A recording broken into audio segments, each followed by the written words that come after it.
Assalamualaikum warahmatullahi wabarakatuh. Bismillahirrahmanirrahim. Alhamdulillah wassalatu wassalamu ala Rasulillah wa ala alihi wa ashabihi wa man tabi'ahu wa wala. Para pelajar-pelajar daripada Masjid Al-Muttaqin, iaitu pelajaran tauhid dengan kitab kuliah akidah lengkap yang kita selalu ajarkan pada setiap malam Ahad, iaitu hari Ahad sebelah malam antara Maghrib dan Isyak. Pelajar-pelajar sekalian, jadi kita telah baca di muka surat 114 dan hari ini di tengah-tengah muka surat 115. InsyaAllah. Jadi ini mengenai Al-Quran. Kita tahu Quran itu telah kita katakan pada pelajaran lalu, Quran itu adalah wahyu daripada Allah Subhanahu wa taala. Artinya Quran yang ada kita miliki ini adalah wahyu daripada Allah taala, bukanlah ia buatan ataupun karangan Nabi kita Muhammad sallallahu alaihi wasallam. Kerana Nabi kita pun ialah seorang yang tidak belajar, tidak berguru. Jadi tak mungkin dia boleh mengadakan kitab seperti Al-Quran ini kecuali ia benar-benar daripada Allah Subhanahu wa taala. Lebih lagi kalau kita baca sejarah, bukan saja Nabi, orang-orang Arab keseluruhannya, kesemuanya tidak begitu menonjol mereka dari segi ilmu-ilmu. Mana kalau kita lihat bangsa-bangsa lain, misalnya seperti bangsa Greek, bangsa Parsi, bangsa Rom, mereka itu telah mengatasi orang-orang Arab dari segi ilmu bermacam-macam ilmu, tapi orang Arab tidak demikian. Jadi kalau seluruh orang Arab tidak demikian, maknanya Rasul lebih lagi lah, artinya tidak ada tidak melalui pelajaran-pelajaran tinggi-tinggi dan sebagainya sehingga dia boleh membuat Quran sendiri. Tapi makna itulah Quran daripada Allah Subhanahu wa taala. Jadi pada hari ini kita tengok ayat-ayat Makkiyah dan Madaniyah. Jadi dalam Quran tadi terbagi dua lah, ayat-ayat tadi ikut turunnya kat mana. Ketika Allah Ta'ala menurunkan Nabi berada di Makkah, makna itulah dipanggil Makkiyah, ayat dari turun di Makkah. Ketika Nabi berada di Madinah dianggap Madaniyah atau ayat-ayat yang turun di Madinah. Walaupun ada kadang-kadang sekali ayat tadi turun di Mekah dan turun lagi di Madinah, itu maknanya para ulama menetapkan sama ada Mekah atau Madinah bergantung kepada keadaan yang lebih lagi dikatakan apa maksudnya Mekah dan Madinah. Tapi yang zahirnya ialah sebelum Nabi hijrah dikatakan di Mekah, selepas hijrah dikatakan Madinah, walaupun ayat tadi mungkin turun di Mekah. Al-Quran seluruhnya terdiri dari 114 surah. Itu Al-Quran. Kalau kita tengok daripada surah Al-Fatihah sampai surah An-Nas, kita kira semua ada 114 surah. Terbahagi dalam 30 juzuk. Jadi terbahagi dalam 3 juzuk. Tiap-tiap satu juzuk ada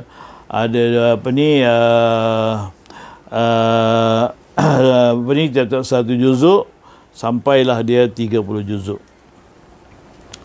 Itulah dia bahagian Al-Quran. 554 rokok. Rokok. Jadi ada 554 rokok dan diawali dengan surah Al-Fatihah dan diakhiri dia dengan surah An-Nas.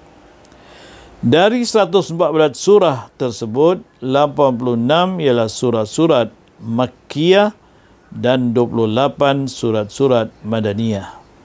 Jadi dalam 114 surah tadi, 86 surah ialah surah Mekah, 28 surah di Madinah. Jumlah ayatnya ialah 6,236 ayat. Jadi ayat macam Bismillahirrahmanirrahim satu ayat, Alhamdulillahirrabbilalamin satu ayat. Jadi dikira ayat-ayat tadi semuanya berjumlah 6,236. Jadi kalau kita dapat baca Quran sampai habis, mana kita sudah baca 6,236. 131 terdiri dari 4,780 ayat-ayat. Makkiyah dan 1456 ayat-ayat Madaniyah. Jadi daripada situ maknanya 4,780 ayat Makkiyah, 1,456 surah Madaniyah.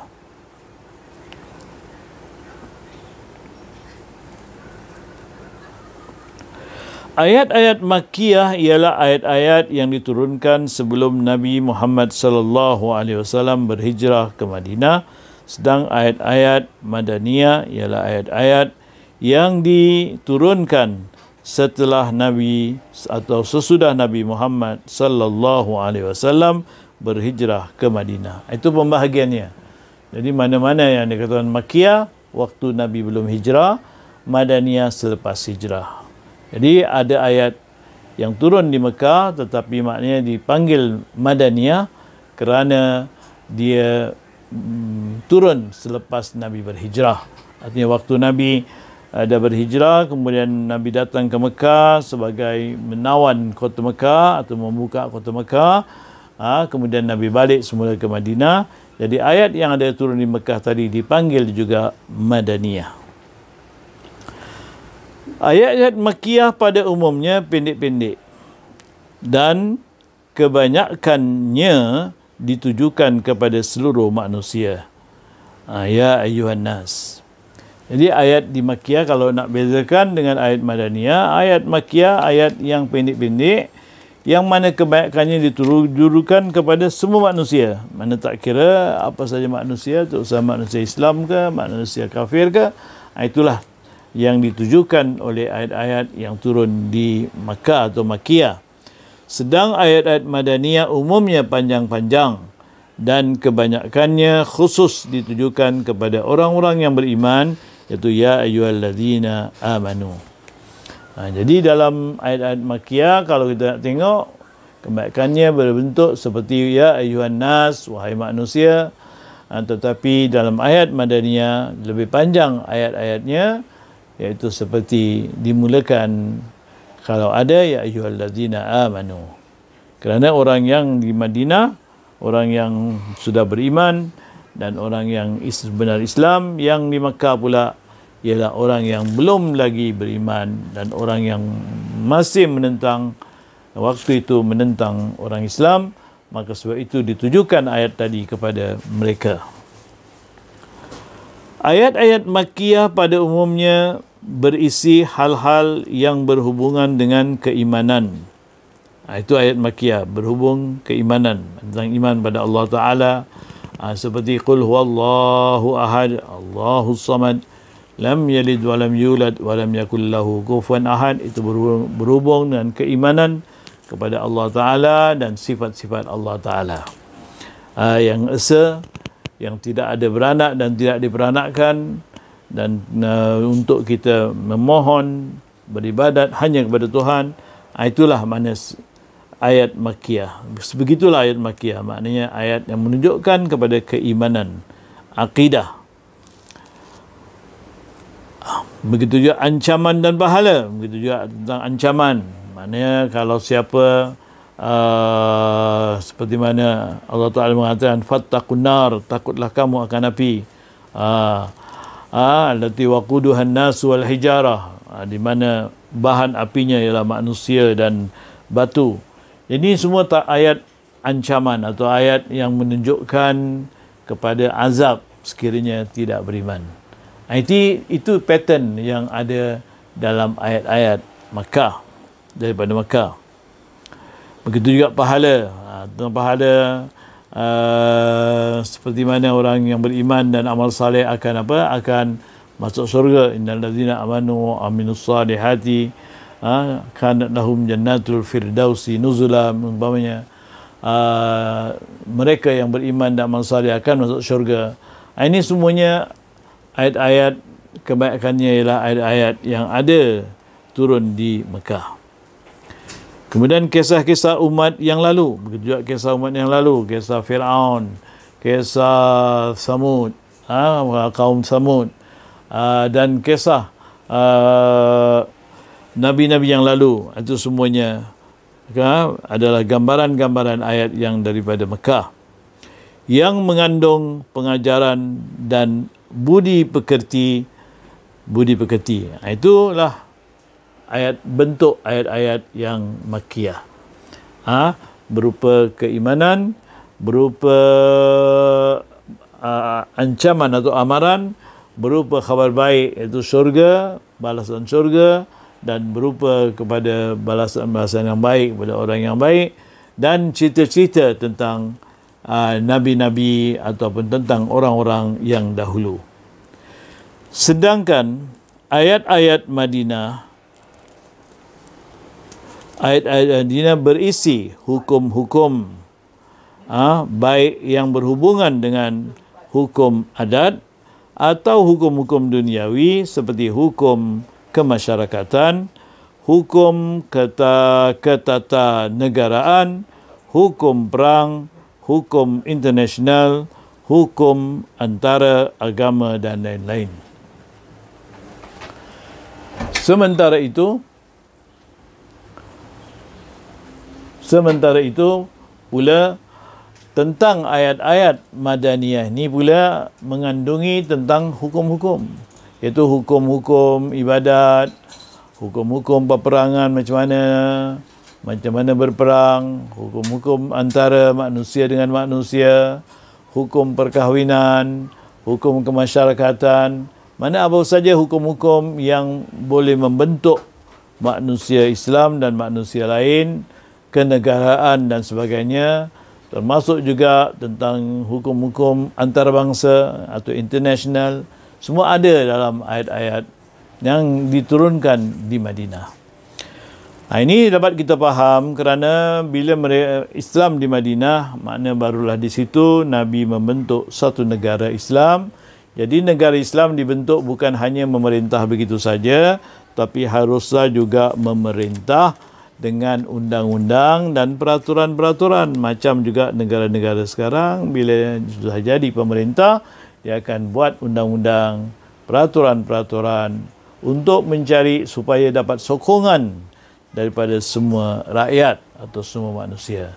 Dan begitulah juga apa yang terjadi kepada agama Islam atau Rasulullah sallallahu alaihi wasallam sebagai ketua negara telah menyusun akan undang-undang perkahwinan, undang-undang jual beli, undang-undang ketenteraan, undang peperangan, semua disusun mengikut sebagaimana yang sewajarnya pada masa itu. Itulah ayat-ayat daripada Quran turun daripada Madinah.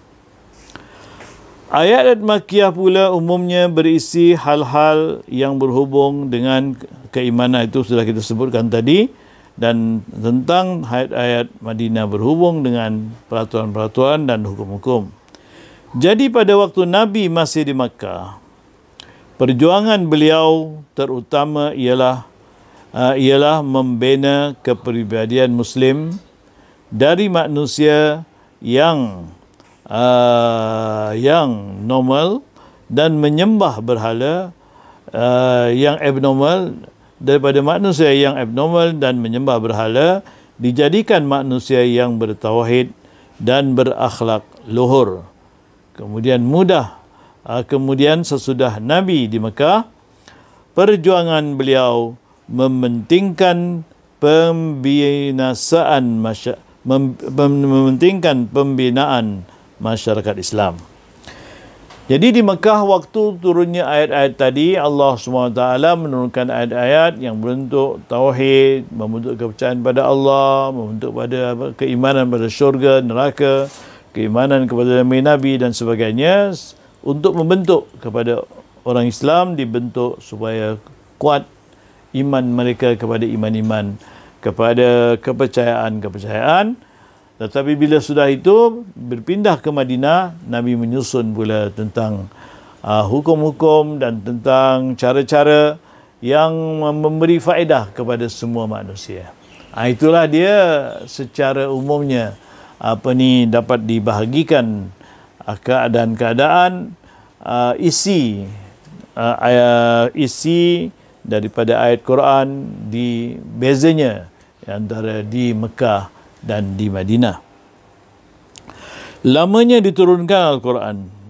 Jadi soalnya berapa lama Al-Quran tadi diturunkan? Jadi sebagaimana dalam sejarah kita tahu Nabi berada di Mekah selama 13 tahun, kemudian di Madinah selama 10 tahun. Jadi semuanya 23 tahun. Tapi kita juga baca di sini. Al-Quran diturunkan kepada Nabi Muhammad sallallahu alaihi wasallam tidak secara sekaligus, melainkan dengan beransur-ansur dari sedikit demi sedikit menurut keperluan.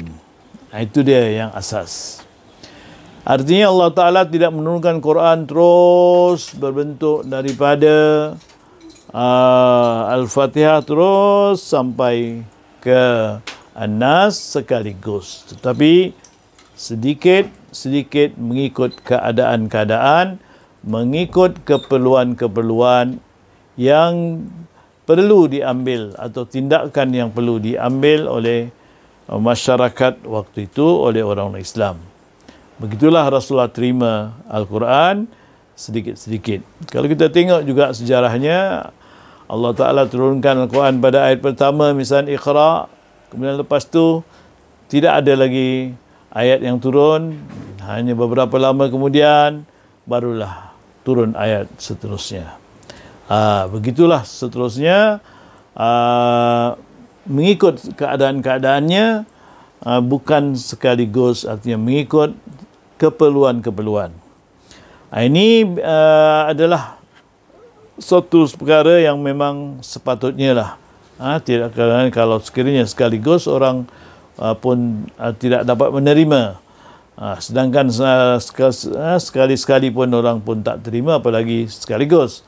Jadi itulah maknanya hikmah kenapa Quran diturunkan beransur-ansur atau sedikit-sedikit sehingga cukup sampai 30 juzuk tadi atau 114 surah. Oleh kerananya turunnya wahyu Al-Quran sampai selesai memakan waktu yang lama. Jadi bertahun-tahun lah. Bertahun-tahun artinya sampai 23 tahun untuk mencukupkan turunnya Al-Quran tadi, mengikut keperluannya, mengikut kemahuan Allah Subhanahu wa Ta'ala. Syekh Muhammad Khadri menerangkan bahawa lamanya turun Al-Quran ialah 22 tahun, 22 bulan, 22 hari. Jadi kita selalu mengatakan mana Rasulullah berada di Mekah 10 tahun, berada di Madinah berada di Mekah 13 tahun, berada di Madinah 10 tahun, berada di 23 tahun. Itu secara ringkas main daripada situ Rasulullah dapat Al-Quran. Itu masanya. Tapi kalau mengikut masa yang betul-betul ialah selama 22 tahun, 2 bulan, 22 hari. Semua 22. 22 tahun, 2 bulan, 22 hari. Jadi 22. Dengan perincian 12 tahun, 5 bulan, 13 hari untuk ayat-ayat Makkiyah dan 9 tahun, 9 bulan, 9 hari untuk ayat-ayat Madaniyah. Bilangannya boleh katakan cantik di Madinah. Kalau di Mekah 12 tahun, 5 bulan, 13 hari. Di Madinah pula 9 tahun, 9 bulan, 9 hari. Itu ayat-ayat yang turun di Madinah. Jadi kita ingat senanglah 999 di Madinah. Yang lainnya semua di Mekah. Jadi 9 tahun, 9 bulan, 9 hari di Madinah. Jadi jumlahnya semuanya ialah 22 tahun, 2 bulan, 22 hari. Itulah lamanya Al-Quran yang kita baca tadi. Jadi hendaklah kita terus membaca dan terus kita jangan berhenti daripada membaca. Jadi seolah-olah walaupun kita tidak melalui sampai 23 tahun, tapi kita boleh baca, boleh jadi khatam satu hari, seminggu, sebulan, ataupun setahun. Itu terpulang kepada masing-masing lah. Jadi itulah saja pada hari ini. Kita akan sambung nanti insyaAllah daripada muka 116 dalam kitab Kuliah Akidah Lengkap, Kuliah Akidah Lengkap yang kita selalu bacakan kepada pelajar-pelajar Masjid Al-Muttaqin. InsyaAllah hingga bertemu semula. Assalamualaikum warahmatullahi wabarakatuh.